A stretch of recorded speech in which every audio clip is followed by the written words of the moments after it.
4 प्रदेश में सरकार बनाने के बाद केंद्र की भाजपा सरकार के हौसले बुलंद है और जिस तरह से उत्तर प्रदेश में एक बार फिर बड़े स्तर पर समर्थन आम जनता का केंद्र की मोदी सरकार को मिला है, उससे कहीं ना कहीं एक तरफ जहां कांग्रेस पार्टी पूरी तरह से धराशायी हुई है, वहीं उत्तर प्रदेश में समाजवादी पार्टी को भी मुंह की खानी पड़ी। अब चर्चा गुजरात और हिमाचल प्रदेश की होने लगी है क्योंकि साल के अंत में इन दोनों प्रदेशों में महत्वपूर्ण चुनाव होने वाले हैं। अगर हम हिमाचल और गुजरात की बात करें तो दोनों ही जगह पर भाजपा की ही सरकारें हैं और प्रधानमंत्री नरेंद्र मोदी का दोनों ही प्रदेशों के साथ सीधा सरोकार है। वहीं मौजूदा राजनीतिक परिदृश्य में अगर आप पार्टी की बात करें तो गुजरात में आप लगातार अपना जनाधार भी बढ़ाती नजर आ रही है और अब जब पंजाब में बहुत बड़ी जीत आम आदमी पार्टी को मिली है तो कहीं ना कहीं गुजरात में भी उसका असर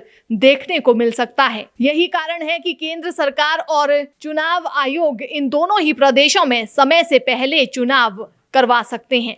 सूत्रों से मिली जानकारी के अनुसार सितंबर या उससे पहले ही हिमाचल प्रदेश और गुजरात में चुनाव हो सकते हैं, या फिर ये कहें कि मॉनसून का जो समय प्रदेश में रहेगा उसमें ये चुनाव हो जाएंगे। दोनों ही जगह भाजपा की सरकारें हैं और केंद्र सरकार बिल्कुल ये नहीं चाहेगी कि किसी भी तरह का राजनीतिक नुकसान इन दोनों प्रदेशों में हो, इसके लिए चाहे कितने भी बड़े बदलाव क्यों ना करने पड़े। पंजाब में आम आदमी पार्टी की धमाकेदार जीत से हिमाचल में भी सियासी हलचल तेज हो गई है। हिमाचल में आम आदमी पार्टी पहले से ही चुनावी बिसात बिछाने की तैयारी कर चुकी है। इसके लिए प्रदेश भर में जनसंपर्क अभियान शुरू किए गए हैं। अब जल्द दिल्ली के मुख्यमंत्री अरविंद केजरीवाल सहित अन्य पार्टी के नेता हिमाचल का रुख कर सकते हैं। हालांकि आम आदमी पार्टी के हिमाचल में विधानसभा चुनाव लड़ने को लेकर प्रदेश के मुख्यमंत्री जयराम ठाकुर से आज हमारी बात हुई। उन्होंने इस संभावना को पूरी तरह से दरकिनार किया। उन्होंने कहा कि हिमाचल एक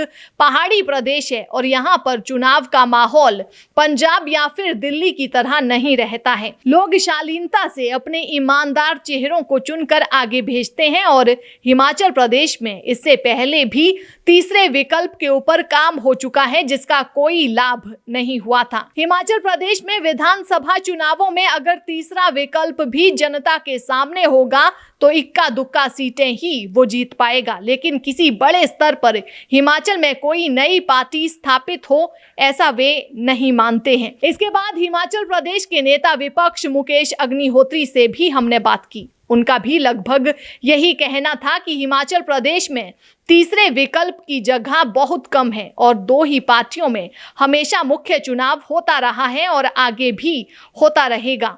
इक्का दुक्का अगर कोई सीट तीसरा दल जीत भी लेता है तो उसका कोई बड़ा असर सरकार बनाने में नहीं पड़ता है। इसी तरह कांग्रेस पार्टी के पूर्व अध्यक्ष ठाकुर सुखविंदर सिंह सुक्खू से जब हमारी बात हुई, उनसे भी यही सवाल पूछा गया। उन्होंने भी कमोवेश यही जवाब दिया कि तीसरे विकल्प की कोई संभावना हिमाचल प्रदेश में नहीं है और चुनाव भाजपा और कांग्रेस में सीधी टक्कर के रूप में होगा। वहीं इस विषय को लेकर राज्यसभा सांसद इंदु गोस्वामी से भी बात की गई तो उन्होंने कहा कि भाजपा ने उत्तराखंड और उत्तर प्रदेश में बड़ी सफलता हासिल की है। हिमाचल प्रदेश में पार्टी चाहे कोई भी आ जाए, इस बात का कोई फर्क नहीं पड़ता। इंदु गोस्वामी ने कहा कि तीसरे विकल्प की कोई संभावना हिमाचल प्रदेश में नहीं है। इंदु गोस्वामी ने कहा कि केंद्र सरकार की नीतियों का हमेशा हिमाचल प्रदेश को लाभ मिला है और आगे भी मिलता रहेगा।